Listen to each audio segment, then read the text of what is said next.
So my question is, especially in Minneapolis, Yep. you guys got rid of a lot of dealer network, and in my opinion, what you guys need is people getting in your cars. That's what turns people's opinions. When you get Absolutely. it out in your car versus Yep. another car, it changes people's opinions about what GM is and the perceptions, and that's the big deal.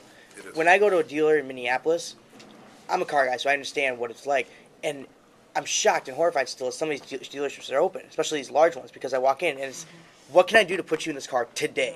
What, like, I want you to leave here with a car, and that's not how it should be. Like Classic Chevrolet, who does, the most volume of all you guys, they're like, what's the best car for the person, and what can I help them to do and find a car, so they come back and buy another car and another car and another car, because that's how we make our money. Yep. So how are you going to go about to make people's perceptions change and the dealership's operating change? A great question, because one of Mark's three major challenges for 2010, and I said it was a dealership piece of this on getting the right dealerships and the right size of both the dealership network and the customer and the company.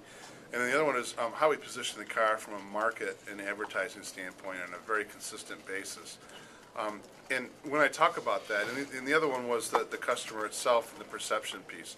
I didn't talk about the media and the advertising piece of this, but I don't think that the most efficient spend for us as a company right now is sponsoring some big event, per se. I really do think the most efficient spend of our marketing money right now is going to be at a very grassroots level.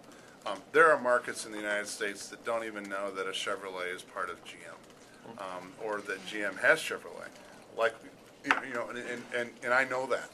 And so on the coast in particular, Is that a bad thing, do you see?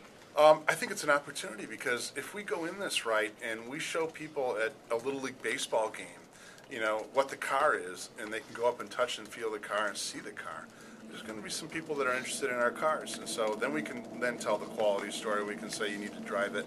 You can do it that way, which is quite different than advertising on March Madness or something like that, where, that's okay for an awareness thing, but all you're doing is playing to the people who may or may not buy your car on a generational basis. But there's a whole generation of people, I think, that we have an opportunity with to show what the new products are and what the new GM is, and get them in it. And I agree with you. Are we done?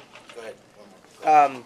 Well, there's one question that just came out on Twitter for you, but to finish my point, I agree with you. They brought out like a lacrosse out to a Saints game, and Yeah. that's the way to market, because people get in the car and they're Get in. like, "This is a Buick," and oh my god! But how do you fix the dealership? So when I walk into a dealership, they don't say, "What can I do to put you in the car today?" But they're all like Classic They Chevrolet. usually Like, don't sell the culture. That's yeah. the Well, problem. how do you fix a dealer that's Yeah. not selling the culture? It's Okay, old well, GM dealer. let's start by how did they get that way?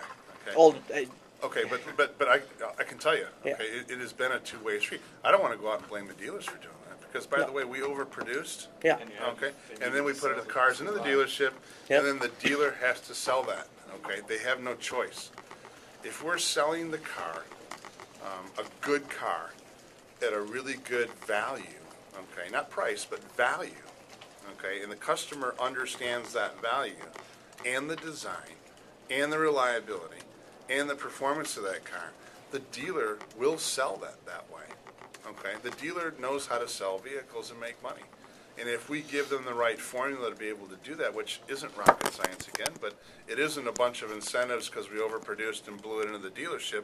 It's all about the car, the brand, and the performance of that car. I think we can turn that around. Can I turn it around in a week? No.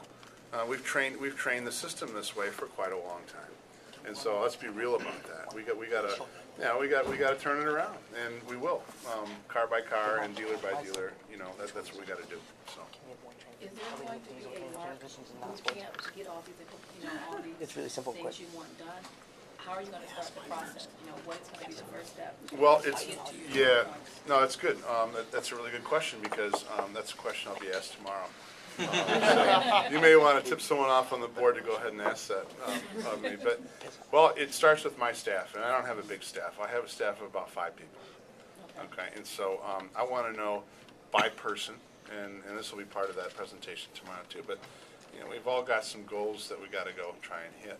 And then we're going to talk about how we do it, okay? And each one of those people has what they're going to do to support what I just talked about. And so it goes from those big challenges to some metrics of performance of the company in North America between Canada, Mexico, and the United States. And then we roll it into each one of those 5 people. So I don't want to train people on a culture or behavior.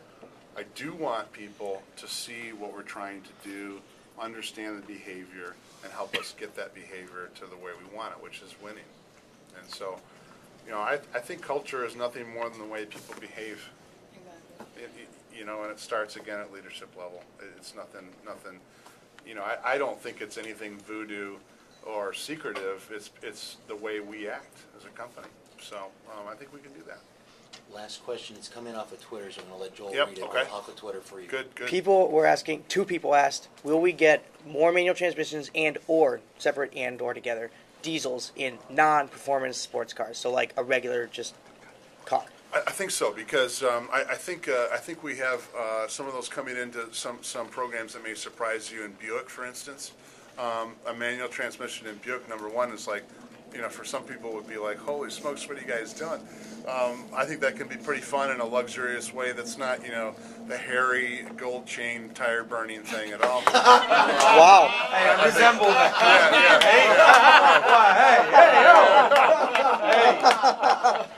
Take you down to Jersey Shore. Yeah, all right. Not that I don't like all that, by the way. I'm a big Camaro guy, but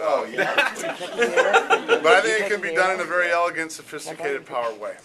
And so, yeah, I think, I'm really open to that. And the diesel piece of this, we've got some great diesels around the world in GM. Can we get them here? Yeah, well, I think we can, and but there is where you do that, okay, in what segment is really important, because there's people that will pay because we have poor diesel fuel quality in the United States. Mm-hmm. They'll pay to have the equipment on the car that cleans it up and makes it a good emission performer.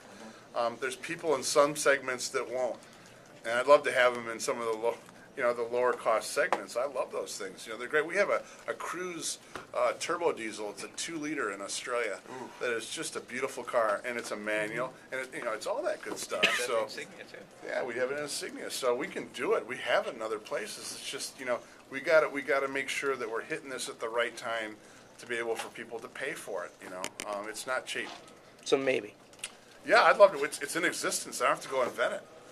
It's just we got to make sure we place it in the market where people understand it and buy it. Since you threatened to kill me, can I get a picture with you? Anytime. Yeah.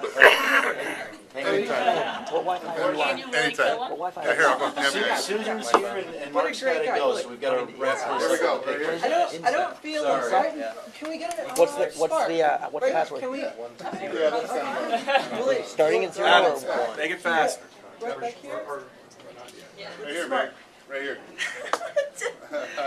There we go. That's all right. I got one of those too. It's a Nikon D80 or D50. The 40. 40? Yeah, there you You go. got to count us down? Yep. Are we good? Yeah. Okay. Good, the last. Adam, we gotta go. He's gotta go, and Adam, Susan's coming in. I'm Thanks, sorry. man. Yeah, great seeing you. Yeah, absolutely. Thank you. I appreciate you being here. Yep. Thanks, everybody, for your time. Thank you very much. It's been fun. I enjoyed this.